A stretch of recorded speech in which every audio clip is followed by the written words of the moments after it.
Hello friends, in our art and culture series, today we will discuss the world famous Ellora Caves. Ellora Caves ये दुनिया का सबसे बड़ा temple, monastery, केव complex है।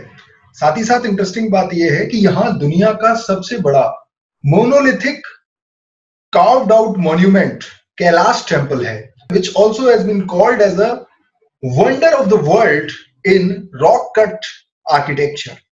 इसके अलावा ये केव्स बहुत लंबे समय से पिलग्रिमेज के लिए भी यूज आती रही हैं, शेल्टर के लिए भी यूज आती रही हैं ड्यूरिंग मानसून पीरियड, क्योंकि ये ट्रेड रूट पर लोकेटेड थी। यहाँ मर्चेंट्स, पिलग्रिम्स मानसून के टाइम पर शेल्टर के लिए भी इनको यूज करते थे। एक और इंटरेस्टिंग बात है कि औरंगजेब और भी मुगल नोबल्स, एरिस्टोक्रेट्स इन केव्स को एज ए पिकनिक स्पॉट उन्होंने यूज किया है, स्पेशली ड्यूरिंग मानसून पीरियड में। तो इस तरीके से एलोरा केव्स काफी इंटरेस्टिंग केव्स हैं। इंडियन स्कल्पचर का मैं कहूंगा ये ट्रेजर है, खजाना है, जहां इंडियन स्कल्पचर की इनक्रेडिबिलिटी, जिसे कहें ट्रू मीनिंग इनक्रेडिबल इंडिया, सार्थक होती हुई दिखाई देती है। तो आइए देखते हैं इन केव्स में क्या इंटरेस्टिंग बातें छुपी हैं और जानते हैं इन केव्स के बारे में। Top view of Kailash temple आप देख सकते हैं, इवन जो उसकी रूफ है वहां पर भी कितना सुंदर और ब्यूटीफुल स्कल्पचर आर्ट बनाया गया है। हम इसके बारे में और भी डिटेल में चर्चा करेंगे। This is view of Ellora caves. Ellora जो कि वेरूल और एल्यूरा और एंशियंट टाइम में इसको एल्लापुरा विलेज भी कहते थे, औरंगाबाद डिस्ट्रिक्ट महाराष्ट्र में लोकेटेड है। चारंदारी हिल्स के अंदर ये केव्स बनाई गई हैं। ये जैसा कि मैंने ऑलरेडी बताया, वर्ल्ड का सबसे बड़ा rock cut monastery temple cave complex है। 6th सेंचुरी एडी से 10th सेंचुरी एडी तक के पीरियड में ये केव्स कार्व्ड आउट की गई। तीनों ही रिलीजन्स की केव यहाँ पर हैं। केव 1 to 12 बुद्धिस्ट केव हैं, 13 to 29 हिंदू केव्स हैं और 30 to 34 जैन केव्स हैं। यहाँ पर आप एक 3 स्टोरी केव की पिक्चर देख रहे हैं। ये याद रखिएगा कि 3 स्टोरी केव्स एलोरा केव्स की स्पेशलिटी है।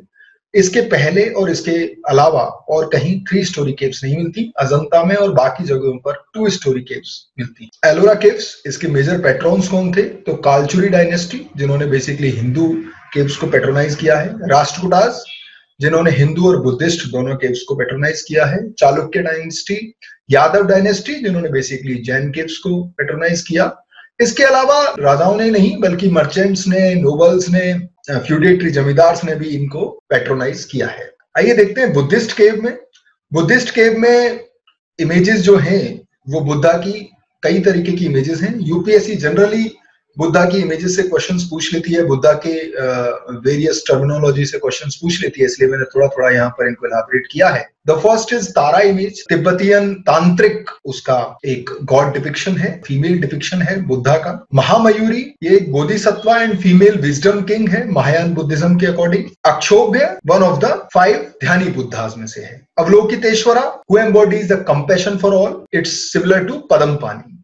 मैत्रेय, द फ्यूचर बुद्धा, जो फ्यूचर में वर्ल्ड में अवतार लेंगे ऐसा कंसेप्ट है, दैट्स अ मैत्रेयी बुद्धा। इसके अलावा एक बहुत इंपॉर्टेंट केव है, केव 10, जो कि बुद्धिस्ट रिलीजन को बिलोंग करती है, but the name is Vishwakarma cave. और इसकी ब्यूटी आपने बहुत जगह ये पिक्चर देखी भी होगी। इट्स ऑल्सो कॉल्ड कारपेंटर्स केव। यहाँ स्टोन को इस तरीके से तराशा गया है कि लगता है कि लकड़ी के ऊपर इसको तराशा गया है। आप देख सकते हैं एप्सिडियल काइंड ऑफ अरेंजमेंट है।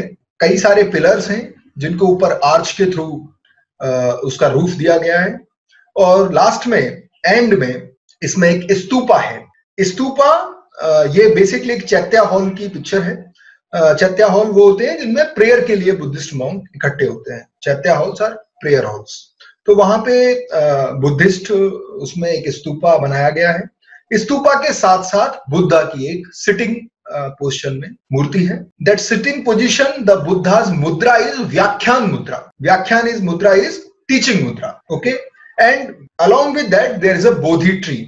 So you can notice in this picture that just after the Buddha's seat there is a bodhi tree, and after that the image of stupa is there. इसके बाद we discuss Hindu caves. Hindu caves number 13 to 29 है। Total 17 caves है।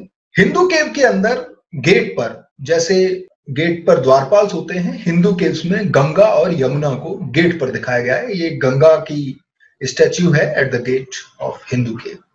Hindu caves दो phase में बनी थी। First phase के अंदर कालचुरी केव्स कालचुरीज के टाइम में बनी, that was 6 to 8 century AD, और सेकंड फेज में राष्ट्रकूटाज के टाइम में बनी, जो कि 8th to 10th century AD में था। इंपॉर्टेंट हिंदू केव्स देखें तो cave number 14 that is called Ravan ki Khai. यहाँ एक बहुत ही ब्यूटीफुल स्कल्पचर आप देख रहे हैं। It's a Ravan shaking Kailash, जो कि कॉमन हिंदू माइथोलॉजी में भी बहुत पॉपुलर स्टोरी है कि कैसे रावण ने अपनी ताकत से कैलाश, जो कि शिवा का एडोब है, शिवा का घर है, उसको हिला दिया था। तो उसी को डिपिक्ट करते हुए स्कल्पचर के बेस पर इसको नाम दिया गया रावण की खाई। केव नंबर 15 इट्स दशावतारा टेम्पल, और दशावतार केव जहां पर विष्णु के 10 अवतारों को दिखाया गया है। इस केव में एक बहुत ही अच्छा स्कल्पचर है, the death of Hiranyakashyap, where Vishnu is in man lion form. तो इस तरीके के 10 अवतार इसमें दशावतारा टेम्पल केव में दिखाए गए हैं। कैलाश टेम्पल, जो कि मैं डिस्कस कर रहा था पहले भी, बहुत ही beautifully carved out monolithic monument है। आप यहाँ पिक्चर में नोटिस कर सकते हैं कि किस तरीके से एक पहाड़ी को काट कर, एक पूरी की पूरे हिल पार्ट को कट करके इस मॉन्यूमेंट को बनाया है।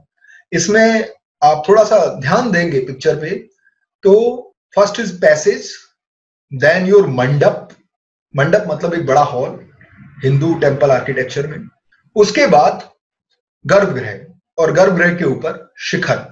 ये पूरा कॉम्प्लेक्स नागर शैली या शिखर शैली जिसे कहते हैं हिंदू टेम्पल आर्किटेक्ट की, उसमें बनाया गया है। ये जो कैलाश वर्ड है, ये कैलाश बेसिकली कैलाश, माउंट कैलाश से इंस्पायर्ड है, और वो शिवा का एडोब माना गया है। ये पूरा टेम्पल कॉम्प्लेक्स शिवा को डेडिकेटेड है। हाँ, एक और इंपॉर्टेंट बात, इस टेम्पल को राष्ट्रकूट किंग कृष्णा वन के टाइम पर बनाया गया था। इस कैलाश टेम्पल में रामायण और महाभारत को एक वॉल पर पैनल पूरा इनका शो किया गया है, इस स्टोरी को। ये एक रामायणा पैनल का पिक्चर आप देख सकते हैं यहाँ पर।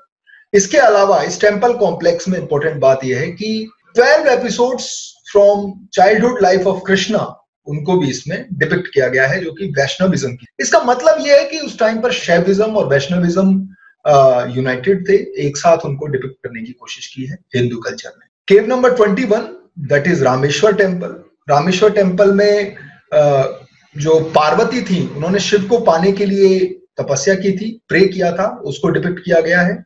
ये जो केव है उसमें सप्त मातृका, जो शक्ति कल्ट है हिंदुइज्म का, उसकी जो 7 मदर गॉडेस हैं, उनको भी डिपिक्ट किया गया है। केव नंबर 29 जो है उसमें धूमर लेनी है।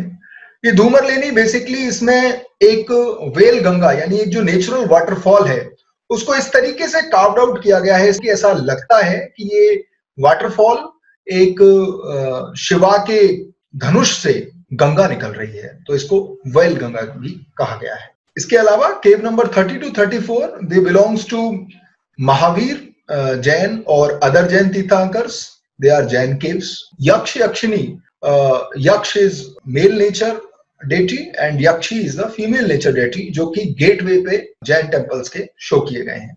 इन जैन केव्स में संवासरन को भी दिखाया गया है।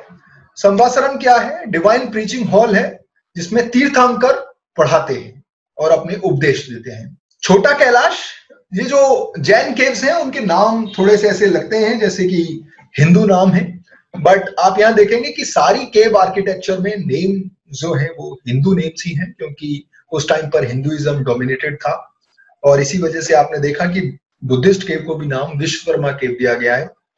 छोटा कैलाश क्योंकि ये माउंट कैलाश वाली जो अपनी केव है, केव नंबर 16, उससे सिमिलैरिटी रखती है, इसलिए इसको छोटा कैलाश नाम दे दिया गया। इसके अंदर लॉर्ड महावीर की जो स्टैच्यू है वो भी मैंने शो की है।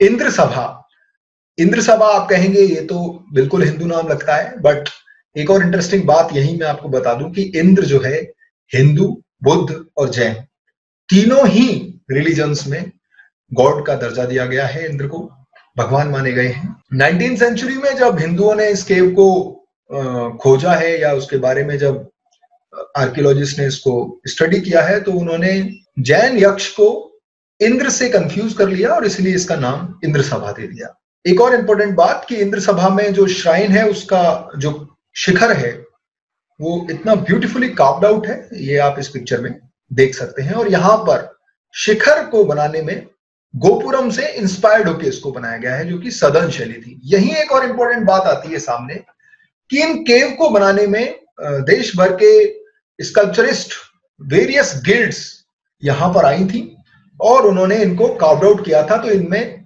इंडिया का भी बहुत सारी सिमिलरिटी नॉर्दर्न और सदर्न इंडिया की इसमें मिलती है।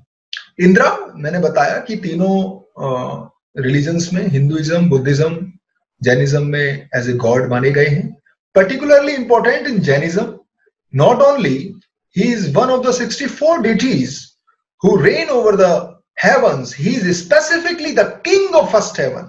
यानी इंद्र को जैन धर्म भी एक हेवन की कल्पना करता है, जिसको सुधर्म कल्प कहते हैं, और उसका फर्स्ट किंग कहा गया है। इसके अलावा जो इंद्र है उनको chief architect of celestial assembly hall भी माना गया है जैन धर्म में। इसके बाद है जगन्नाथ सभा। इसके अंदर 12 मैसिव पिलर्स हैं। पिलर्स बहुत ज्यादा डेकोरेटेड हैं, ऑर्नामेंटेड हैं। इनमें एलिफेंट हेड्स प्रोजेक्टिंग आउट हो रहे हैं और ये सभी एक सिंगल रॉक से कार्व आउट किए गए हैं। पेंटिंग्स की बात करें तो एलोरा पेंटिंग्स मुराल पेंटिंग्स हैं। मैंने पहले भी अपने पिछले वीडियो में बताया था कि मुराल पेंटिंग्स क्या है। आप चाहें तो अजंता पेंटिंग वाले वीडियो में इसको देख सकते हैं, इस चीज को समझ सकते हैं। अभी केवल कैलाश टेम्पल में ही कुछ एक पेंटिंग्स प्रिजर्व्ड हैं, बाकी पेंटिंग्स फेज्ड आउट हो चुकी हैं। इनके अंदर जो खास बात है वो ये है कि जो फिगर्स हैं वो शार्प फीचर्स की हैं, पॉइंटेड नोज है, द प्रोट्रूडिंग आई मतलब आंखें बड़ी बड़ी हैं और गुजराती स्टाइल को मैच करती हैं। यानी बाद में इनसे इंस्पायर होके गुजराती स्टाइल ऑफ पेंटिंग बनी। ये जो प्रेजेंटेशन है, मैंने introduction to fine arts class 11th की एनसीईआरटी है, नितिन सिंघानिया सर की बुक है विकिपीडिया से, और इसकी जो इमेजेस हैं वो गूगल से मैंने ली हैं। इसके अलावा ऑफिसर्स क्लासेस का भी इसमें बहुत योगदान रहा है। I am thankful they have invited me for this series. You can contact them on these contact list. So in last, I wish all of you a very good luck. This is Dancing Shiva, जो कि एलोरा केव से ही ली गई एक sculpture है। So I wish all of you a very best of luck for your coming examinations. Thank you very much.